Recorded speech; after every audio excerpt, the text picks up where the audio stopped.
আজকে আমাকে দেখতে এসেছে। বিয়ে প্রায় ঠিকঠাক হয়ে গেছে। হঠাৎ আদ্র ভাইয়া কোথা থেকে দৌড়ে এসে সবার সামনে আমাকে জড়িয়ে ধরলেন। আমি ভাইয়াকে ছাড়ানোর চেষ্টা করতেছি, কিন্তু ফলাফল শূন্য। আদ্র ভাইয়া এমন ব্যবহারে সবাই যেন অবাকের শীর্ষে পৌঁছে গেছে। এলাকার সবচেয়ে ভদ্র ছেলে, তারপরও আবার নামকরা ইউনিভার্সিটির প্রফেসর, সবার সামনে এমন একটা কাজ করতেছে, ভাবা যায়? বেশ কিছুক্ষণ পর আদ্র ভাইয়া আমাকে ছেড়ে দিয়ে কাউকে কোনো কথা বলার সুযোগ না দিয়ে হন হন করে বাহিরে চলে গেল। সবাই এখনো আমার দিকে মুখ হাঁ করে তাকিয়ে আছে। কি হলো এটা? আদ্র কেন হঠাৎ করে এমনটা করলো? তার মতো একটা ছেলে এমনটা করতে পারে কিভাবে? সবার মনেই এই প্রশ্ন চলতে লাগলো। আর এইদিকে আমি মাথা নিচু করে দাঁড়িয়ে আছি। লজ্জা আর অস্বস্তিতে কিছু বলা তো দূরে থাক, মাথা তুলতেই পারছি না। কি হলো এটা আমার সাথে? আদ্র ভাইয়া এমনটা কেন করলো আমার সাথে? এমন নানা প্রশ্নে নিজেকে জর্জরিত করে চলেছি। আদ্র ভাইয়ার এমন ঘটনায় পাত্রীর বাবা ফুপিকে বলল, মিসেস রহমান, আপনি আমাদের ডেকে এনে এভাবে অপমান করলেন, আমি ভাবতেও পারিনি। পাত্রের বাবার এমন কথায় ফুপির মুখটা লাল হয়ে গেল। এমনিতেই তিনি এক কথার মানুষ, তাকে কেউ কিছু বলবে এটা তিনি শুনতে একদমই পছন্দ করেন না। কিন্তু পরিস্থিতি এখন ঠিক উল্টো, তাই তিনি বিনয়ের সাথে বললেন, দেখেন ভাই সাহেব, এমনটা যে হবে আমরা সেটা বুঝতে পারি নাই। হঠাৎ যে আদ্র এমন কিছু করবে এটা আমাদের ভাবনারও বাহিরে ছিল। এই ঘটনার জন্য আপনাদের কাছে ক্ষমা চাওয়ার মুখ আমার নাই, তারপরও পারলে আমাকে ক্ষমা করবেন। পাত্রের বাবা এতে একটুও না দমে আগের চেয়েও বেশি জোরে চেঁচিয়ে বললেন, আপনারা আমাদের ডেকে এনে অপমান করছেন? আপনাদের যদি নিজেদের ভেতরে এমন ঠিক করাই ছিল, তাহলে আমাদের ডেকে এনে এভাবে অপমান করলেন কেন? আপনাদের আমি দেখে নিব। এই বলে তিনি সবাইকে নিয়ে চলে গেলেন। পাত্রপক্ষ চলে যেতে না যেতেই ফুপি হুঙ্কার দিয়ে বলল, ফারিহা, এইসব কি? আমার মান সম্মান রাখলে না আর? ফুপির এমন হুঙ্কারে আমি কি বলবো কিছুই বুঝতে পারছি না, তাই মাথা নিচু করে দাঁড়িয়ে আছি। এখন আরো ভয়ে সারা শরীর ঝিমঝিম করছে আমার এমন অবস্থা দেখে বড় বাবা ফুপিকে বলল, আহা আপু, ওকে এভাবে ধমকাচ্ছ কেন? ওকে এখন একটু রেস্ট নিতে দাও। আদ্র আসলে আমরা সবাই তার সাথে কথা বলবো তখন। বড় বাবার এমন কথায় ফুপি যেন আরো ক্ষেপে গিয়ে দ্বিগুণ জোরে চিৎকার দিয়ে বলল, দাও, আরো আশকারা দিয়ে মাথায় তুলো। এত বড় একটা কাহিনী ঘটে গেল আর ওনারা এখন কিছুই বলছে না। আসুক আজকে আদ্র, ওর একদিন কি আমার একদিন। এই কথা বলে হন হন করে রুমে চলে গেলেন তিনি। ফুপি চলে গেলে একটু স্বস্তির নিঃশ্বাস ফেলল সবাই। ফুপিকে জমের মতো ভয় পায় বললেই চলে। ফুপি চলে যেতেই বড় বাবা সবার উদ্দেশ্যে বললেন, তোমরা এখনো দাঁড়িয়ে আছো যে? আরো কোনো নাটক দেখার বাকি আছে নাকি? বড় বাবার এমন কথাই সবাই যার যার ঘরে চলে গেল। আর আমি আমার ঘরে গিয়ে ভাবতে লাগলাম, কি হলো এটা? আমার সাথে আদ্র ভাইয়া এমনটা কেন করলো? ভাইয়া কি আমাকে ভালোবাসে? না না, তা হবে কেন? তাহলে কি? এমন নানা প্রশ্ন মনের মধ্যে উকি দিতে শুরু করলো। এবার পরিচয় চাওয়া যাক। আমি ফারিহা মেহবুব, আহসান মেহবুব এবং আফসানা মেহবুবের প্রথম কন্যা, ছোট ভাই আফসান মেহবুব। আর যার জন্য আজকে এত কিছু হলো উনি হলেন আদ্রিয়ান মেহবুব আদ্র। আবরার মেহবুব মানে বড় বাবা, রোমানা মেহবুব মানে বড় মার দুই মাত্র সন্তান। বড় বোন আদ্রিতা মেহবুব বিয়ে করে এখন স্বামী নিয়ে লন্ডনে পাড়ি জমিয়েছে। আর ছোট বোন অদ্রি মেহবুব। বাকিটা গল্পে আস্তে আস্তে জানতে পারবেন। ড্রয়িং রুমে আজকে বৈঠক বসেছে। বৈঠকে আলোচনার বিষয় হলো আদ্র ভাইয়ার তখনকার ঘটনা। ড্রয়িং রুমের একপাশে মাথা নিচু করে দাঁড়িয়ে আছি, আর ওইদিকে সবাই আদ্র ভাইয়াকে নানান প্রশ্ন করে চলেছে, কিন্তু ওনার যেন কারো কোনো কথাই কানে যাচ্ছে না। সেই তখন থেকে ফোনে কি যেন করতেছেন। ওনার এমন ব্যবহারে বড় বাবা ধমক দিয়ে বলল, আদ্রম, এটা কেমন ব্যবহার? সবাই তোমাকে কিছু জিজ্ঞাসা করতেছে আর তোমার সেদিকে কোনো খেয়াল নাই। আদ্র ভাইয়া বড় বাবার কথা এবার বলে উঠল, সবাই একসাথে প্রশ্ন করতে থাকলে আমি কিভাবে জবাব দিব? আমাকে কি জবাব দেওয়ার সুযোগ দিয়েছো তোমরা? এক এক করে জিজ্ঞাসা করো তোমরা এক্স্যাক্টলি কি কি জানতে চাও।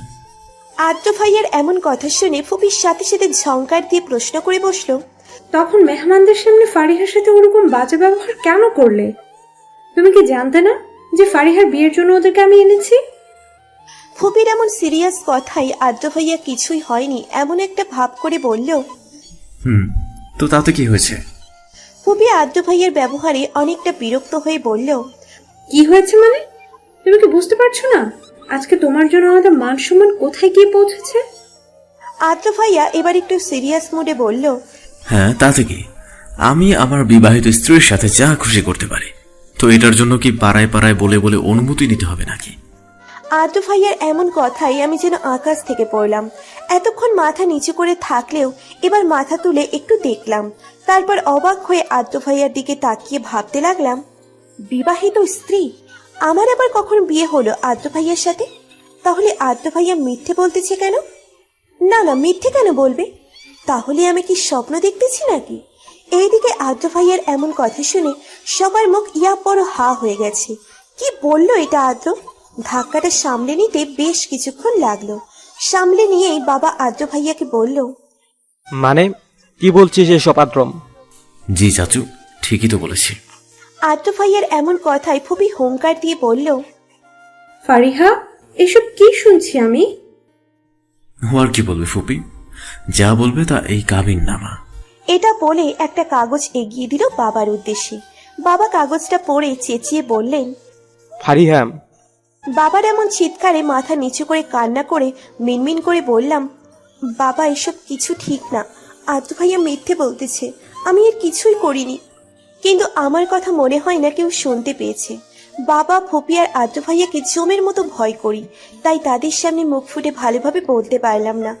আমার এমন অবস্থা দেখে বড় বাবা বললেন, আহাম, তোমরা অযথায় আমার ফারুমাকে এমনভাবে ধমকাচ্ছ কেন? আমার মনে হচ্ছে এই সব কিছুর মূলে হলো এই আদ্রম, আর তোমরা ওকে ছেড়ে আমার ফারুমাকে ধমকাচ্ছ। বড় বাবার এমন কথায় আমার কান্না যেন বেড়ে গেল।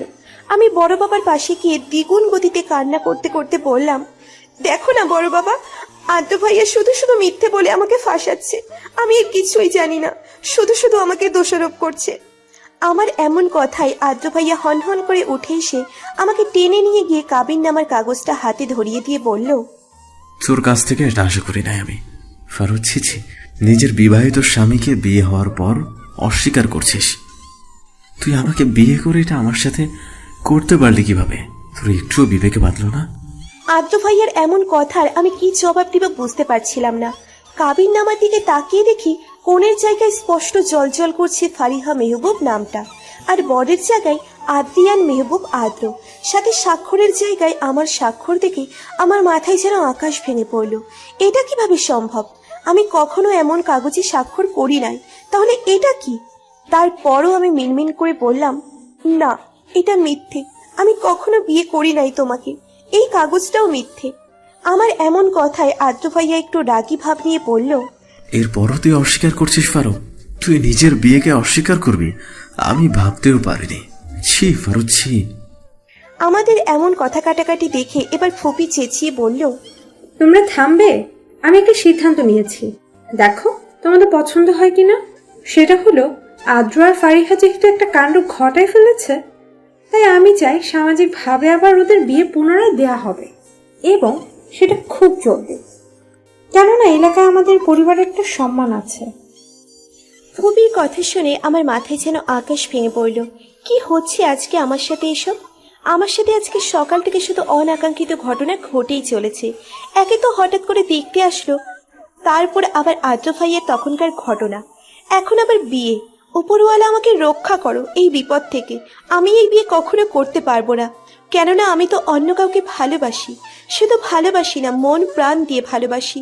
তাই এবার আর চুপ না থেকে বলে উঠলাম, না ফুপি, আমি আদ্র ভাইয়াকে কখনোই বিয়ে করতে পারবো না।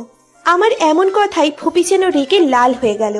আমার দিকে হুঙ্কার দিয়ে চেঁচিয়ে বলল, লুকিয়ে বিয়ে করার সময় এই কথা মনে হয় নাই তোমার? এখন আমরা সামাজিকভাবে আবার বিয়ে দিচ্ছি, এখন তোমার এই কথা মনে হচ্ছে? ফুপির এমন হুঙ্কারে যেন আমার অন্তরাত্মা পর্যন্ত কেঁপে উঠল, সাথে আমার অনেক কান্না পেল। আমি কাউকে সত্যিটা বোঝাতে পারছি না, কেউই আমার কথা বিশ্বাস করছে না। তারপরও আমি বললাম, না ফুপি, আদ্র ভাইয়ের সাথে আমার বিয়ে হয় নাই, সত্যি ফুপি, আমাকে বিশ্বাস করো।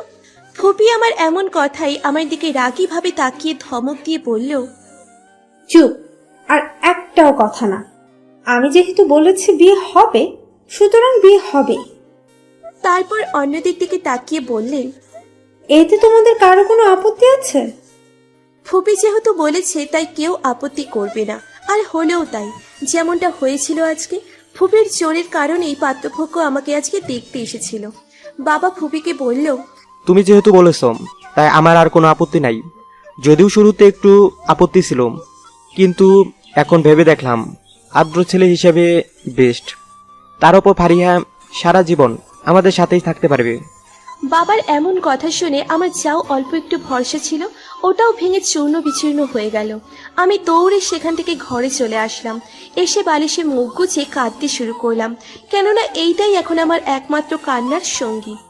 এইদিকে ফারিয়াকে এভাবে দৌড়ে চলে যেতে দেখে আদ্র অনেকটা ভয় পেয়ে যায়। তাই সে তাড়াতাড়ি সেখান থেকে উঠে ফারিহার ঘরের সামনে এসে দেখতে পায় ফারিহার দরজা বন্ধ করে দেওয়া। এটা দেখে তার ভয়ের মাত্রা যেন দ্বিগুণ হয়ে যায়। তাই সে জোরে জোরে দরজা ধাক্কাতে শুরু করে। দরজায় কারোর জোরে জোরে ধাক্কা দেওয়ার কারণে ফারিহার অনেকটা রাগ হয়, আর মনে মনে বলে, এমনিতেই তো তোমরা আমার কথা বিশ্বাস করলে না, আমাকে জমের গলায় ঝুলিয়ে দেওয়ার ব্যবস্থা করলে। এখন একটু শান্তি মতো কাঁদতে পারবো না? খুলবো না আমি দরজা, দেখি কত ধাক্কাতে পারো। বেশ কিছুক্ষণ ধরে দরজা ধাক্কা দেওয়ার পরও ভিতর থেকে যখন কোনো আওয়াজ আসলো না, তখন আদ্রর যেন যায় যায় অবস্থা। সে এবার দ্বিগুণ জোরে দরজা ধাক্কা দিয়ে বলল, ফারু, দরজা কি খুলবি নাকি ভেঙে ফেলতে হবে? আদ্র এমন হুমকি শুনে মনে মনে ভাবলাম, ধুর, ভাল লাগে না। এখন আবার আরেক বিপদ, যদি দরজা না খুলি তাহলে উনি যেই মানুষ, হয়তো সত্যি সত্যি দরজা ভেঙে ফেলবে। তার চেয়ে দরজা খুলেই দিই। এই ভেবে দরজা খুলতে না খুলতে আদ্র ভাইয়া আমাকে নিয়ে বিছানার উপর পড়ে গেলেন। মনে হয় ভাঙার জন্য জোরে ধাক্কা দেওয়ার মুহূর্তে আমি দরজা খুলে ফেলেছি, আর বিছানা পাশেই ছিল। বেশ কিছুক্ষণ ধরে আদ্র ভাইয়া আমার উপর পড়ে আছে, সরার কোনো নামই নেই, এক ধ্যানে তাকিয়ে আছে। আর এইদিকে আমি বেচারি যে তার চাপে চ্যাপটা হয়ে যাচ্ছি, সেই দিকে তার কোনো খেয়ালই নেই মনে হয়। এইদিকে আদ্র মনে মনে ভাবতেছে, ফারু, তোমার মধ্যে এমন কি আছে যার মায়ায় আমি বারবার পড়ে যাই? তোমার চোখে এমন কি আছে যার গভীরতায়, যার আবেশে আমার হৃদয় জুড়িয়ে যায়? বলো ফারু, বলো। কিন্তু আমি বলবো কিভাবে? আদ্র তো মনে মনে বলেছে, আর বেচারি আমি তো শেষ। এই বুইড়া খাটাসটার ওজনে তো আমি চ্যাপটা হয়ে যাচ্ছি। ওনাকে অনেক জোর দিয়ে সরাতে চেষ্টা করতেছি, কিন্তু কুলিয়ে উঠতে পারছি না। অবশেষে রেগে কিছু বলতে যাব, তার আগে, আপু, এই না না, আমি কিছু দেখিনি। এই বলে দুই চোখ হাত দিয়ে ঢেকে নিল অদ্রি। হঠাৎ এমন কথায় আদ্রর ধ্যান ভেঙে গেল। সে দেখতে পায় অদ্রি দুই হাত দিয়ে তার চোখ ঢেকে রেখেছে। এটা দেখে সে লজ্জা পেয়ে তাড়াহুড়ো করে সেখান থেকে চলে গেল। এইদিকে আমি কি বলবো বুঝতে পারছি না, লজ্জায় আমার মাথা কাটা যাচ্ছে। ছি, ছোট বোনের সামনে আবার একটা বাজে পরিস্থিতিতে পড়তে হয়েছে আমাকে। তারপর বললাম, ওই হাত নামা, এইখানে কিছুই চলছে না। আর তখনকারটা একটা দুর্ঘটনা ছিল। আমার এমন কথা শুনে অদ্রি মুচকি হেসে বলল, সেটা তো বুঝতেই পারছি কেমন দুর্ঘটনা, তারপরেও বলছি আরো কয়েকদিন একটু ধৈর্য ধরো ভাবি। ওই কে তোর ভাবি রে? আমি কখনোই তোর ভাবি হব না। তোর এই বুইড়া খাটাস ভাইকে জীবনেও বিয়ে করব না। সেটা তো দেখাই যাবে, তুমি বিয়ে করো না আর না করো। আর করবে কি, তুমি তো বিয়ে করেছোই ভাবি। কথাগুলো রেগে বললাম। অদ্রির কথায় এবার আমি রেগে ধমক দিয়ে বললাম, ওই আর একবার যদি ভাবি ভাবি করিস তাহলে তোর একদিন কি আমার যতদিন লাগে। আমার কথাই অদ্রি পুনরায় মুচকে হেসে বলল, সেটা তো সময় হলেই দেখা যাবে। যে কথার জন্য আসলাম, ফুপি তোমাকে ডাকে, তোমাকে জলদি যেতে বলেছে। আমি যাচ্ছি, তুমিও আসো, তোমার জন্য বিশাল একটা সারপ্রাইজ অপেক্ষা করছে। এই বলে চলে গেল অদ্রি। এইদিকে আমি ভাবতে লাগলাম, সারপ্রাইজ? কি সারপ্রাইজ দিতে পারে? আচ্ছা, ওনারা মত চেঞ্জ করলো না তো যে আদ্র ভাইয়ের সাথে আমার বিয়ে দিবে না? ওয়াও, এটা হলে তো ভালোই হবে।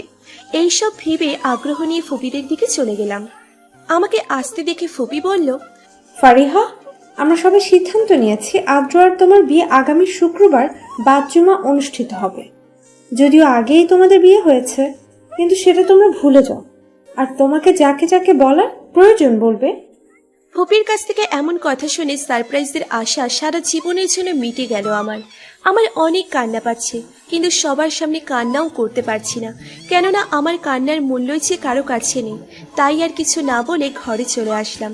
এসে আমার দীর্ঘ 4 বছরের ভালোবাসা পত্রপুরুষের চিঠিগুলো বের করে জড়িয়ে ধরলাম, কাঁদতে শুরু করলাম। আমার তো কান্নাই একমাত্র সঙ্গী হয়েছে, আর কেউ নেই আমার। কান্না করে ফোপাতে ফোপাতে বলতে লাগলাম, কই আছো তুমি পত্রপুরুষ? আমাকে কি এই বিপদ থেকে উদ্ধার করবে না? আমি যে আর পারছি না, আমাকে এসে নিয়ে যাও। আমি না হয় তোমার নাম ঠিকানা কিছুই জানি না, কিন্তু তুমি তো জানো। তাহলে আমার এই বিপদে তুমি পারছো চুপ করে থাকতে? তুমি না আমার একটুও কষ্ট সহ্য করতে পারতে না? তাহলে এখন কিভাবে সহ্য করতেছো? আমি যে আর নিতে পারছি না, প্লিজ আমাকে এখান থেকে উদ্ধার করে নিয়ে যাও। এইভাবে কান্না করতে করতে কখন যে ঘুমিয়ে পড়ছি জানি না। পরের দিন সকালে ঘুম থেকে উঠে মনটা অনেক ফুরফুরে লাগছিল, কিন্তু যখনই আমার বিয়ের কথা মনে হলো তখনই কান্না করতে করতে মনে মনে ভাবতে লাগলাম, না, আমি পারবো না অন্য কাউকে ভালোবাসতে, অন্য কাউকে বিয়ে করতে। আমাকে কিছু একটা করতেই হবে। এই ভেবে বাবার কাছে এসে দেখলাম উনি চেয়ারে বসে পত্রিকা পড়তেছে। এটা দেখে বাবার পায়ের কাছে বসে কান্না করতে করতে বললাম, প্লিজ বাবা, আমি এই বিয়ে করতে পারবো না। আদ্র ভাইয়ের সাথে আমার কিচ্ছু ছিল না, প্লিজ তুমি বিশ্বাস করো, আমি যে অন্য কাউকে ভালোবাসি। আমার এমন কথা শুনে চোখ মুখ শক্ত করে বাবা বলল, অত বড় একটা বাজে কাজ করার আগে তোমার মনে ছিল না এই কথাটা? আমাদের পরিবারের সম্মানের কথাও একবার ভেবে দেখলে না, আর এখন এসে ওকালতি করা হচ্ছে। তোমাদের তো বিয়ে হয়েছে, তাহলে লোক জানাজানি হয়ে যাওয়ার আগে সামাজিকভাবে আর একবার বিয়ে করতে তোমার সমস্যা কোথায়? বাবা চোখ রাঙিয়ে রেগে বললেন। বাবার এমন রাগ মিশ্রিত কথাই আমার কান্নার গতি যেন দ্বিগুণ হয়ে গেল। আমি কান্না করতে করতে ফোপাতে ফোপাতে বললাম, প্লিজ বাবা, বিশ্বাস করো, আমি এমন কাজ করি নাই। আদ্র ভাইয়া আমাকে ফাঁসাচ্ছে। আমি কালকের আগে এই সম্পর্কে কিছুই জানতাম না। আদ্র ভাইয়াকে আমি বিয়ে করতে পারবো না। প্লিজ বাবা, কিছু একটা করো, প্লিজ। আমার কান্না করতে করতে এমন অবস্থা দেখে বাবা একটু নরম হলো। যতই হোক না কেন, বাবা মেয়ের সম্পর্ক বলে কথা। সব বাবাই সকল সন্তানদের ভালোবাসে, কিন্তু তাদের মেয়েদের একটু বেশিই ভালোবাসে। তিনি আমাকে বসা অবস্থাতেই আমার মাথা তার কোলের উপর টেনে নিয়ে মাথায় আলতো করে হাত বুলিয়ে দিতে দিতে বললেন, আমি বুঝতে পারছি মা, কিন্তু মা, এখন কি আর বিয়ে ভেঙে দেওয়া সম্ভব? কাল বাদ পরশু বিয়ে, তাই এ পর্যন্ত আমাদের প্রায় সব আত্মীয়দের বাসায় আর আমাদের এলাকায়ও নিমন্ত্রণ পাঠানো হয়ে গেছে। এখন যদি তাদেরকে বলা হয় যে বিয়ে হবে না, তাহলে কি হবে বুঝতে পারছিস? বাবার কথায় কি বলবো বুঝতে পারছি না। আমি যে এর কোনো জবাবই খুঁজে পাচ্ছি না। আমাদের এলাকার সবাই আমাদের পরিবারকে যথেষ্ট সম্মান করে। আমার জন্য যদি আমাদের পরিবারের সম্মানে আঘাত লাগে, তাহলে তো আমি সহ্য করতে পারবো না। আমি কিভাবে পারবো এতটা স্বার্থপর হতে? আমার জন্য আমার পরিবারের দিকে কেউ আঙুল তুলবে, এটা আমি কখনোই চাই না, আর চাইবও না। আমি না হয় সবার আনন্দ আর পরিবারের সম্মানের কথা ভেবে আমার এতদিনের লুকায়িত ভালোবাসাকে জলাঞ্জলি দিলাম। আমার কাছ থেকে কোনো উত্তর না পেয়ে বাবা আবার বললেন, দেখ মা, আমি বুঝতে পারছি তোর মনের অবস্থা। আমি তো বললামই, এখন তুই যদি বিয়ে ভাঙতে বলিস তাহলে আমি ভেঙে দিব। আর আদ্রকেও তো আমি ছোট থেকেই দেখেছি, ওর কাছে তুই অনেক সুখী থাকবি। আর তাছাড়া তুই আমার একমাত্র মেয়ে, তুই সবসময় আমার কাছেই থাকবি, সুখে থাকবি। এর চেয়ে বেশি আর কিছু কি চাইতে পারি আমি? বাবার কথার কোনো উত্তর না দিয়ে বাবার কোলে মাথা দিয়ে শুয়ে থাকলাম, যদি মনটা একটু শান্ত হয় এই আশায়। আমাকে কিছু না বলে চুপ থাকতে দেখে বাবাও আর কিছু না বলে আমার মাথায় আলতো করে হাত বুলিয়ে দিতে লাগলো। আপু, আপু তোমাকে ডাকছে। হে কি, তুমি এভাবে শুয়ে শুয়ে কান্না করতেছো কেন? আমি শুয়েছিলাম, হঠাৎ অদ্রি এসে কথাগুলো বলল আমাকে। অদ্রিকে দেখে আমি তাড়াতাড়ি করে চোখ মুছে বললাম, কই কান্না করতেছি, চোখে কি যেন পড়েছিল। আপু, আমাকে কি তোমার হাবলো মনে হয়? আমি স্পষ্ট দেখলাম তুমি কান্না করতেছ। আরে না, তুই ভুল দেখছিস। এই দেখ, আমি হাসতেছি। আর আমি কেন কান্না করবো রে? কান্না করে তো তারা যাদেরকে পরিবার ছেড়ে অন্য একটা পরিবারে যেতে হয়, কিন্তু আমার তো আমার পরিবারকে ছেড়ে অন্য কোথাও যেতে হচ্ছে না। তাহলে আমি কান্না করব কেন? আমার কথা শুনে অদ্রি বলল, তুমি সবসময় এমন হাসি খুশি থাকবে, তোমাকে কষ্ট পেতে দেখলে আমার একটুও ভালো লাগে না। কিন্তু মনে মনে নিজেই নিজেকে বলতে লাগলো, তুমি মুখে যতই বলো না কেন, তুমি যে কষ্টে মনে মনে অনেক কষ্টে আছো, এটা আমি বুঝতে পেরেছি। যখন থেকে বুঝতে শিখেছি তখন থেকেই তো প্রায় সব সময় তো তোমার আর আপুর কাছেই ছিলাম। আমি জানি তুমি কেন কষ্ট পাচ্ছ, সেটা কখনোই বলবে না, কিন্তু তোমার এই কান্নার পেছনের কি কারণ আছে সেটা আমাকে খুঁজে বের করতেই হবে। আর এর জন্য যদি ভাইয়াও দায়ী হয় তাহলেও তাকে শাস্তি পেতে হবে। তোমাকে কথা দিলাম আপু। এই টপিক চেঞ্জ করার জন্য আমি বললাম, আচ্ছা এখন বলতো বড় বাবা কেন ডাকে আমাকে? বিশেষ কোনো দরকার আছে নাকি? সেটা কি আমাকে বলেছে? আমাকে শুধু বললো যাও তো গিয়ে মারুফাকে ডেকে নিয়ে আসো। তোমাকে সবাই কত ভালোবাসে, আমাকে একটুও ভালোবাসে না কেউ। অদ্রি এই কথা বলে ন্যাকা কান্না শুরু করলো। অদ্রির এমন ন্যাকা কান্না দেখে বললাম, কেন রে, তোর কেন এমন মনে হয়? আমার কথা শুনে অদ্রি ঠোঁট উল্টিয়ে বাচ্চাদের মতো করে বলল, কেন হবে না তুমিই বলো। সবাই তোমাকে মামা বলে ডাকে আর আমাকে ওই আদ্রি বলে ডাকে। ভালোবাসলে কি এমন করে ডাকতো? অদ্রির এমন অভিযোগ শুনে আমি মুচকে হাসলাম। ভাবলাম, যাক বাবা, এই মেয়ে এটাও খেয়াল করেছে। তারপর মজা করে বললাম, আহা কাঁদে না সোনা, কাঁদে না, আমি আছি না। কেউ ভালোবাসুক আর না বাসুক, আমি তো তোকে অনেক ভালোবাসি। এখন যা গিয়ে বড় বাবাকে বল আমি আসতেছি। আমার কথা শুনে অদ্রি চলে গেল, আর আমি ওর চলে যাওয়ার পানে তাকিয়ে বলতে লাগলাম, সরি রে বোন, তোর থেকে সব কিছু লুকাবার জন্য আজকে তোকে মিথ্যে বললাম। আমাকে তুই ক্ষমা করে দিস। এছাড়া যে আমার আর কোনো উপায়ই ছিল না। তুই তো ছোট, তোকে যদি বলতাম তাহলে তুই তো আমাদের পরিবারের দিকটা না ভেবে আমার কথাই ভেবে হয়তো কিছু একটা করার চেষ্টা করতিস। কিন্তু এটা যে আমার পরিবারের সম্মানের দিকে আঙুল তুলতো, আমার জন্য আমার পরিবারের দিকে কেউ আঙুল তুলবে, এটা যে আমি কখনোই চাই না। আমাকে ডেকেছিলে বড় বাবা? বড় বাবাকে বই পড়তে দেখে ওনার কাছে গিয়ে বললাম। আমাকে এই কথা বলতে শুনে বড় বাবা বইটা রেখে আমাকে ওনার পাশে টেনে নিয়ে বলল, এসেছিস ফারুমা? আমি যে জন্য তোকে ডেকেছিলাম। হ্যাঁ বড় বাবা বলো। পরশুদিনই তো তোদের বিয়ে, তাই আমি বলতে চাচ্ছি তুই তোর বন্ধু বান্ধব যাদের যাদের দাওয়াত দিতে চাস দিয়ে দিস। বিয়ের কার্ডও এসে গেছেন, আর আজকে কিছুক্ষণ পর বিয়ের শপিং করতে যেতে হবে। তুই বরং অদ্রি আহসানের সাথে তোর কোনো বান্ধবী থাকলে নিয়ে যাবি। জি বড় বাবা। আচ্ছা তাহলে এখন যা, রাতে নাকি খাস নাই, কিছু এখন গিয়ে খাবি। জি বড় বাবা। আচ্ছা তাহলে এখন আয়। বড় বাবার কাছ থেকে উঠে আমি কিছু খেয়ে রুমে চলে আসলাম। রুমে এসে তিশাকে জানিয়ে দিলাম, আর আজকে আমাদের সাথে শপিংয়ে যেতে হবে সেটাও বলে ফোন রেখে দিলাম। মনে শান্তি না থাকলে কিছুই ভালো লাগে না, কথাটা আসলেই সত্যি, যেটা আমি এখন হাড়ে হাড়ে বুঝতে পারছি। তারপরও যতটা সম্ভব নিজেকে স্বাভাবিক রাখতে চেষ্টা করতেছি, কেননা আমার ওপরে যে আমার পরিবারের মান সম্মান নির্ভর করছে। কিন্তু মন তো আর সেটা মানতে চায় না। মন তো ছুটে যেতে চায় তার কাঙ্ক্ষিত আবাসস্থল আর সেই পত্রপুরুষের কাছে। কিন্তু তারপরও আমি মনের কথা না শুনে মনকে অনেকটা শক্ত করে পরিস্থিতির সাথে নিজেকে মানিয়ে নিতে আপ্রাণ চেষ্টা চালিয়ে যাচ্ছি। জানি না শেষ পর্যন্ত কতটা সফল হতে পারবো। আপাতত মনকে ব্যস্ত রাখার জন্য একটা গল্পের বই হাতে নিয়ে পড়তে লাগলাম। অপর দিকে আদ্র রেডি হচ্ছে, এখন তাকে ভার্সিটিতে যেতে হবে। এমন সময় হঠাৎ আফসানের আগমন। আদ্র আফসানকে দেখে জিজ্ঞাসা করে, কি রে পিচ্ছি, কিছু বলবি? আদ্র এমন কথায় আফসান হালকা রেগে গিয়ে চোখ মুখ লাল করে বলে, দেখো ভাইয়া, তোমাকে আমি অনেকদিন মানা করেছি আমাকে পিচ্ছি বলবে না। আমার বয়স 10 চলতেছে, আবার যদি কখনো আমাকে পিচ্ছি বলো তাহলে কিন্তু আমি বড় বাবার কাছে তোমার নামে বিচার দিব। আদ্র আফসানের কথায় একটু হেসে বলল, আচ্ছা সরি, যা আর বলবো না। আফসান আদ্রের কথা শুনে বলল, তুমি তো প্রতিবারই বলো যে বলবে না, তারপরও বলো। আচ্ছা আর বলবো না, আমার দেরি হচ্ছে, কিছু বলবি নাকি? বড় বাবা তোমাকে ডাকে, কি জন্য বলবে? আচ্ছা তুই যা, আমি আসছি। আফসান চলে গেলে আদ্র রেডি হয়ে তার বাবার কাছে গিয়ে জিজ্ঞাসা করে, বাবা কিছু বলবে? ফারিয়া আজকে বিয়ে শপিং করতে যাবে, তোকে ওদের সাথে থাকতে হবে।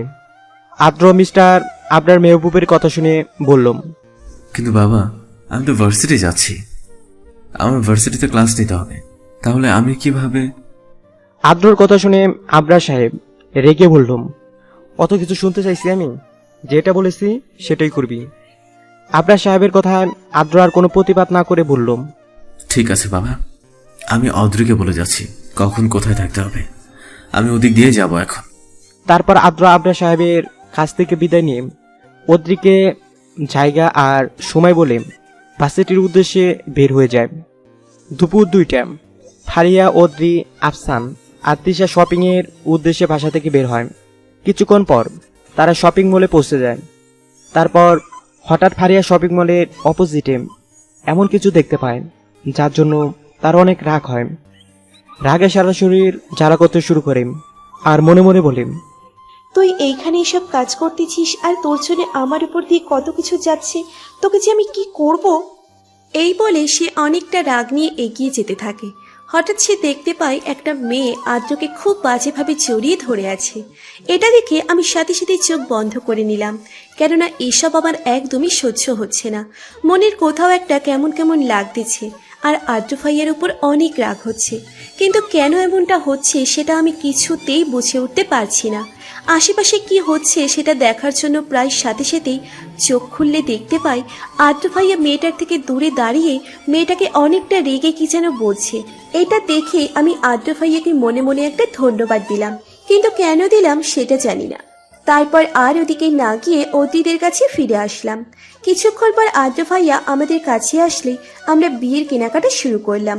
বিয়ের জিনিসপত্রের কাছে যতই যাচ্ছি ততই আমি কিছুতেই মনকে স্বাভাবিক রাখতে পারছি না। অনেক চেষ্টা করতেছি কিন্তু কিছুতেই পারছি না। আমার অনেক কান্না পাচ্ছে, মন চাচ্ছে চিৎকার করে কান্না করতে, কিন্তু পরিস্থিতির কারণে সেটাও পারছি না। কিন্তু তারপরও কি কান্না থেমে আছে? ভিতরে ভিতরে তো আমার বোন ভালোবাসার তীব্র বেদনার আগুনে পুড়ে দগ্ধ হচ্ছে। পরের দিন সকালে ঘুম থেকে উঠতেই বিছানার একপাশে একটা চিঠি দেখতে পেলাম, যেটা একটা লাল টকটকে গোলাপ ফুল দিয়ে চাপা দেওয়া। চিঠিটা দেখার সাথে সাথেই আমার মনের মধ্যে ধক করে উঠল। এ যে আমার পত্রপুরুষের চিঠি, পূর্বের ন্যায় আজকেও ঠিক একইভাবে রাখা, পূর্বের ন্যায় ঠিক একই সময় যার আবির্ভাব। শুধু পার্থক্য একটাই, পূর্বের ন্যায় আজকে আর সেই পত্র ভালোবাসার টানে উৎফুল্ল হয়ে পড়তে পারছি না। মন তো পড়ার জন্য আনচান করতেছে, কিন্তু সব সময় যে মনের কথা শুনতে নেই, কোনো কোনো সময় পরিস্থিতির কথাও শুনতে হয়। আর আমি আজ সেই পরিস্থিতির শিকার, তাই আমি চাইলেও যে আর এর বাহিরে যেতে পারবো না। তাই আর মনের কথা না শুনে পরিস্থিতির সাথে নিজেকে পুরোপুরি খাপ খাইয়ে নেওয়ার চেষ্টা করতেছি। তারপর চিঠিটাকে আগের চিঠিগুলোর সাথে রেখে দিয়ে ফ্রেশ হতে চলে গেলাম। আপু, তোমার কি কিছু হয়েছে? তুমি কি কোনো কারণে মন খারাপ করেছো? মনের বেদনা কমানোর জন্য গল্পের বই পড়ছিলাম, এমন সময় হঠাৎ অদ্রি এসে উপরের কথাটা বলল। অদ্রি এইভাবে হঠাৎ কথা বলায় কিছুটা চমকে গেলাম।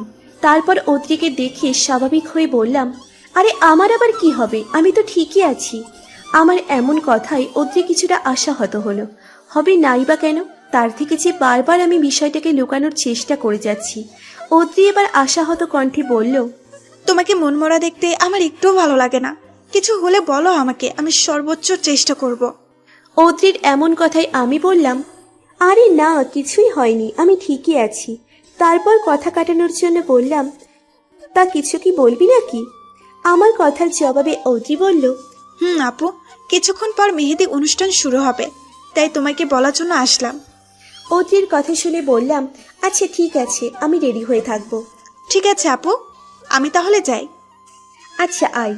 অদ্রি চলে গেলে আমি ওর পানে চেয়ে বিড়বিড় করে বলতে লাগলাম, বোন রে, ক্ষমা করে দিস, আমার যে তোর কাছ থেকে লুকানো ছাড়া কোনো উপায়ই ছিল না। সকাল থেকে সারা বাড়ি বিয়ের আমেজে গমগম করছে। বাড়ির বড় ছেলে মেয়ের বিয়ে বলে কথা, চারিদিকে লোকজন ছুটোছুটি করছে, আনন্দ করছে, বিভিন্ন খোশ গল্প করছে, কেউ কেউ আবার আড্ডায় মেতে উঠেছে। কিন্তু এত কিছুর মাঝেও নিজেকে সামনে রাখতে কষ্ট হচ্ছে। বারবার মনে হচ্ছে এই তো আর কিছু সময় পরই আমি যে আমার পত্রপুরুষকে নিয়ে ভাবার অধিকার চিরতরের জন্য হারিয়ে ফেলব। তখন চাইলেও যে ভাবতে পারবো না, কেননা আমি যে তখন অন্যের অধিকার, আমি না চাইলেও যে আমি তার। এইদিকে যখন আমি ভাবনাতে মগ্ন, তখন কেউ যে দূর থেকে আমার গতিবিধির উপর আমায় অজান্তে কড়া নজর রাখতেছে, সেটা আমি কিছুতেই ভাবতে পারিনি। বাসর ঘরে বসে আছি, মনে এক রাশ অপ্রাপ্তির ছোঁয়া নিয়ে, সাথে হাজারো বিষাদময় স্মৃতির পদচারণায় নিজেকে সামলে নেওয়ার প্রবল চেষ্টা করতেছি। কিন্তু এই বাসর রাত নিয়েই আমার ছিল হাজারো স্বপ্ন, হাজারো আশা প্রত্যাশা, বিভিন্ন পরিকল্পনা, যা আজকে আমার কাছে মরীচিকার নাই। দরজায় টোকা পড়ার শব্দটা আমার ভিতরে যেন তীব্র আলোড়নের সৃষ্টি করলো। মনে হতে লাগলো এই তো আর কিছুক্ষণ পরেই আমাকে না চাইলেও অন্য কারো অস্তিত্বে বিলীন হতে হবে। অনাকাঙ্ক্ষিত সেই পুরুষের অধিকার রক্ষায় দিনের পর দিন নিজের সাথে সংগ্রাম করে যেতে হবে। হঠাৎ আদ্র ভাইয়ার এমন কথায় আমার ভাবনার পরিসমাপ্তি ঘটল। আদ্র ভাইয়ার এমন কথায় আমি কিছুটা অবাক হলাম, কেননা এই প্রথম তিনি আমাকে তুমি করে বলতেছে। বিষয়টাকে ততটা পাত্তা না দিয়ে আমি বললাম, তার আগে আমার কিছু প্রশ্নের উত্তর দিতে হবে আপনাকে আদ্র ভাই, তারপর না হয় আপনি যা বলার বলিয়েন। আদ্র ভাই আমার কথা শুনে কিছুটা মুচকি হেসে বলল, এখন তো আমাদের বিয়ে হয়েছে, এখন কি ভাইয়া বলা ছাড়বে না? সারা জীবন শুধু ভাই ভাই করে গেলে, এখন অ্যাটলিস্ট ছেড়ে দাও। আমি আদ্র ভাইয়ের কথাটা তেমনটা পাত্তা না দিয়ে হালকা রাগের সুরে বললাম, আপনাকে আমার কিছু জিজ্ঞেস করার আছে, করব কি? আমার কথা শুনে আদ্র ভাইয়া পুনরায় মুচকি হেসে বলল, অবশ্যই, যা ইচ্ছা জিজ্ঞেস করতে পারো। তুমি আমার বিয়ে করো নববিবাহিত বউ বলে কথা, আর তাছাড়াও বাসরাতে তো একে অপরকে ভালোভাবে জানতে হয়, তাই না? আদ্র ভাইয়ার মুখে বাস্যরাত কথাটা শুনে আমার মনে শিহরণ বয়ে গেল, সারা শরীর কাঁপতে শুরু করলো, আর মনে হতে লাগলো আদ্র ভাই কি আমার উপর অধিকার দাবি করবে নাকি? বাস্যরাতে তো। তোমার কি আমাকে এমন মনে হয় ফারু? হঠাৎ আদ্র ভাইয়ের মুখ থেকে এমন কথা শুনে আমার ধ্যান ভাঙলে আমি চমকে গেলাম। তিনি কিভাবে আমার মনের কথা বুঝতে পারলেন? আমি তো জোরে বলি নাই, তাহলে কিভাবে? মনের কথা যদি কেউ এত জোরে ভাবতে পারে, তাহলে পাশের লোক সেটা শুনতে পারবে না কেন? আদ্র ভাই মুচকি হেসে বলল। আদ্র ভাইয়ের এমন কথা শুনে আমি যেন আকাশ থেকে পড়লাম, আর ভাবতে লাগলাম আমি জোরে বলে ফেলেছি, তাও আবার আদ্র ভাইয়ের সামনে। আদ্র ভাইয়াকে নিয়ে এমন বাজে বাজে কথা, আমি আদ্র ভাইয়ের সামনে আমার মুখ দেখাবো কিভাবে? এখন যেভাবে মুখ দেখাচ্ছ ঠিক সেভাবেই। আদ্র ভাইয়া মুচকি হেসে বলল। আদ্র ভাইয়ের এমন কথাই আমি কিছুক্ষণ তার দিকে হা করে তাকিয়ে থাকলাম।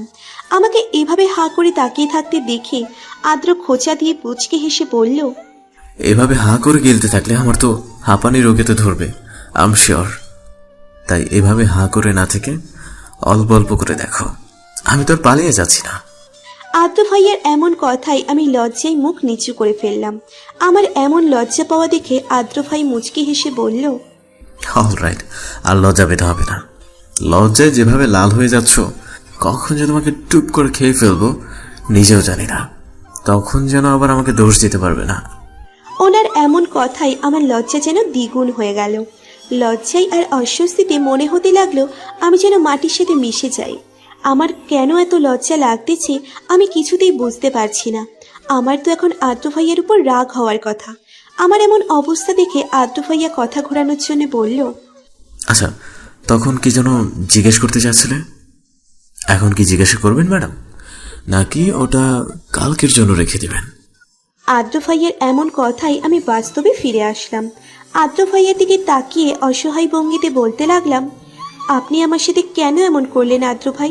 কেউ না জানুক, আপনি তো জানতেন আমাদের কোনো বিয়েই হয়নি, তাহলে কেন আপনি আমার সাথে এমন নাটক করলেন? উত্তর দেন আদ্র ভাই, উত্তর দেন। আদ্র ভাই আমার কাছ থেকে যেন এমন প্রশ্ন শুনে অবাক হয়ে গেল। অবাক হয়ে জিজ্ঞেস করলো, তুমি এখনো বুঝতে পারো নাই এটা কিভাবে সম্ভব? আদ্র ভাইয়ের মুখ থেকে এমন অবাস্তব কথা শুনে আবার আমার রাগ হতে লাগলো। আমি হালকা রেগে বললাম, না, আমি কিছুই বুঝতে পারি নাই। আপনি কেন আমার সাথে এমন করলেন? আজকে আপনার জন্য আমার জীবন এই পর্যায়ে এসে দাঁড়িয়েছে। কেন এমন করলেন আদ্র ভাই, কেন?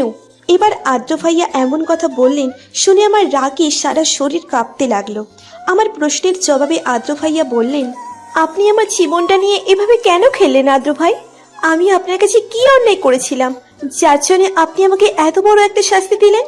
আজকে আপনার জন্য আমার জীবন এমন এক পর্যায়ে এসে দাঁড়িয়েছে যে কেউই আমার কথা বিশ্বাস করতে চাইছে না। কেন এমনটা করলেন আমার সাথে আদ্র ভাই, কেন?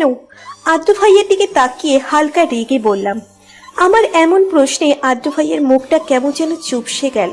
তারপর অসহায় ভঙ্গিতে বলল, ফারু, এখন আমি তোমার এই প্রশ্নের উত্তর দিতে পারবো না, তবে একটা কথা মনে রেখো, কেউই তোমার কথা অবিশ্বাস করেনি, বরং সবাই তোমাকে অনেকটা বিশ্বাস করে আর ভালোবাসে। আদ্র ভাইয়ের এমন কথাই আমি রেগে গিয়ে বললাম, আপনি সবকিছু দেখার পর এমন কথা কিভাবে বলতে পারলেন যে সবাই আমাকে বিশ্বাস করে? যদি বিশ্বাসই করতো তাহলে আমার উপর দিয়ে এতটা ঝড় বেয়ে যেত না কখনো।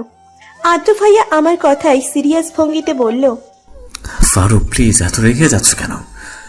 বললাম তো সময় হলে তুমি ঠিকই বুঝতে পারবে, আর তখন যদি আমাকে তোমার ভুল মনে হয় তাহলে আমাকে যা শাস্তি দেওয়ার তুমি দিও, আমি মাথা পেতে নেব। আদ্র ভাইয়ের এমন কথাই আমি অনেকটা অবাক হয়ে গেলাম। তারপর বিড়বিড় করে বললাম, এটা কিভাবে সম্ভব? আর আদ্র ভাইয়া এতটা সিরিয়াস বিষয় নিয়ে মিথ্যা কিছুতেই বলতে পারে না। তাহলে কি আমি ভুল? আর ভাবতে পারছি না। আদ্র ভাইয়া আমার এমন অবস্থা দেখে এই বিষয়টাকে বাদ দেওয়ার জন্য মুচকি হেসে বলল, থাক থাক, আরো বেশি ভাবতে হবে না।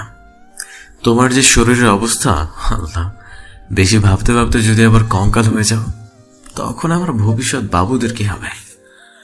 আমার অনেক আশা নাতি নাতনিদের সাথে গল্প করার, তার কি হবে? আদ্র ভাইয়ার এমন কথাই আমি হাঁ করে ওনার দিকে তাকিয়ে রইলাম। বইরা খাটাস বলে কি? আমি এখনো পিচ্ছি একটা মেয়ে, আর উনি এখনই নাতি নাতনিদের চিন্তা করে ফেলেছে। আমাকে এমন হাঁ করে তাকিয়ে থাকতে দেখে আদ্র ভাইয়া মুচকি হেসে খোঁচা দিয়ে বলল, থাক থাক, এইভাবে আর হাঁ করে গিলতে হবে না আমাকে। আমি জানি তোমার বড় অনেক হ্যান্ডসাম।